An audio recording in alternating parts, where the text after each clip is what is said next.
Unit 1, Week 1, Lesson 3. How do I think about my reading? Why is reading more than just calling out words? What do you do while you read? Hopefully, you should be thinking. Good readers think about the text while they read. What are some of the things that you think about while you read? Today, we're going to listen to the story, and I want you to write on your whiteboard one or two of your thoughts. At the end of the story, we're going to share our thoughts together. And it is important for us to think deeply about the story and not write things like, I liked it. It was boring. Well, I think it was good. Those don't require a lot of thought, and they're just answers that you don't, the person you're talking to doesn't even know that you're answering them because it's such a generic answer. So I want you to think deeply about what you're thinking about when you hear this story. We're going to read The Invisible Boy. And I will pause the story so that you have time to write down some of your thoughts.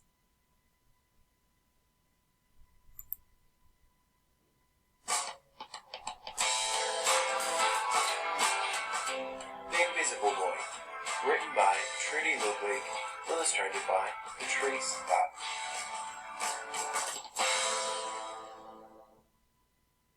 Can you see Brian, the Invisible Boy?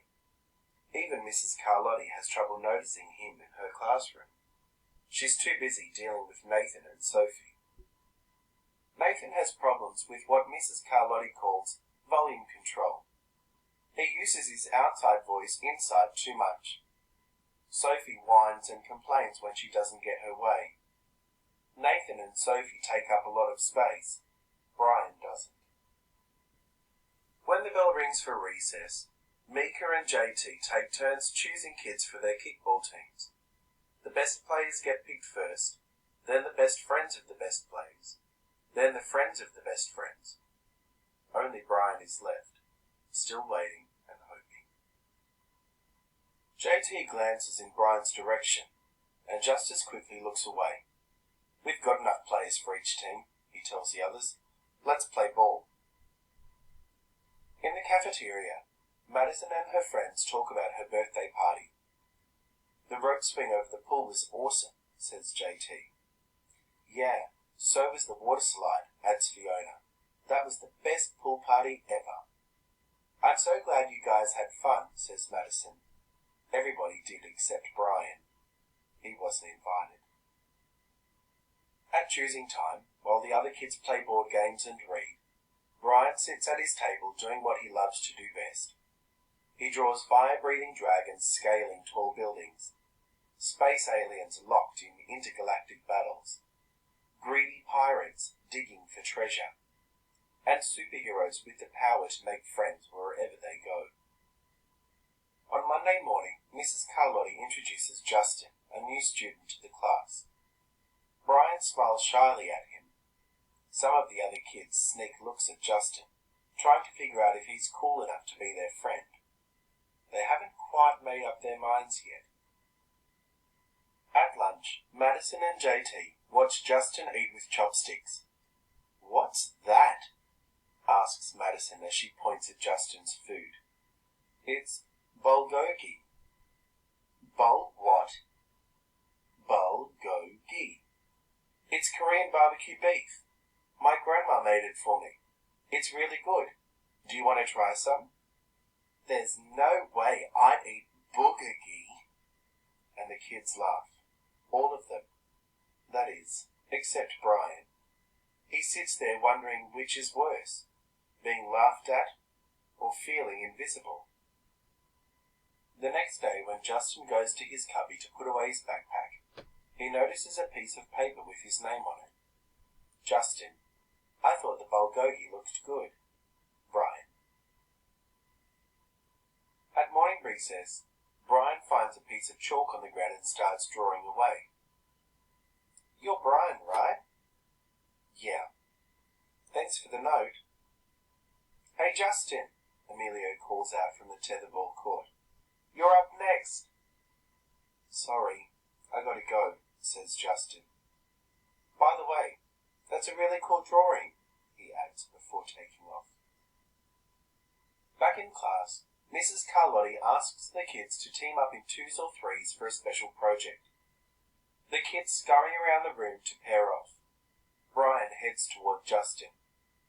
I'm already with Justin, says Emilio. Find someone else.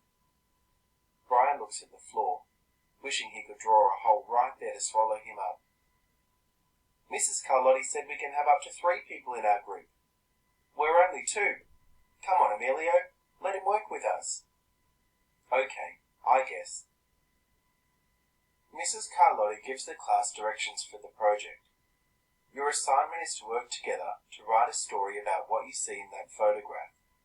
Use your imagination and have fun. Whoa, cool, says Emilio. What kind of people do you think would live in houses like that? I don't know, but I bet Brian could draw them to go with our story, says Justin. Brian smiles as he takes out his lucky pen.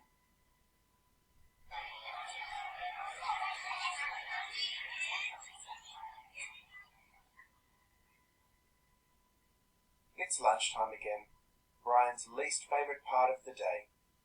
Another 20 long minutes of kids talking and laughing with everyone else but him. Brian! He hears someone shout. Hey, Brian! Over here!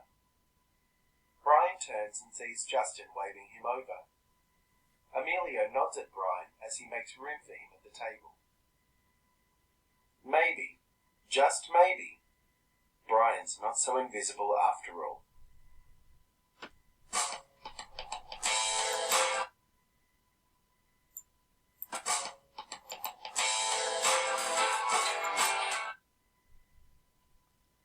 So, you're going to share some of your thoughts as you were listening to the story. What happened before you heard the story, during, and after the story?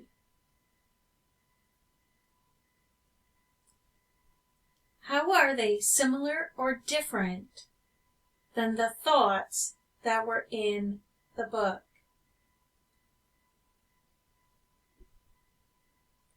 Why do you think it's important to think about the story before, during, and after?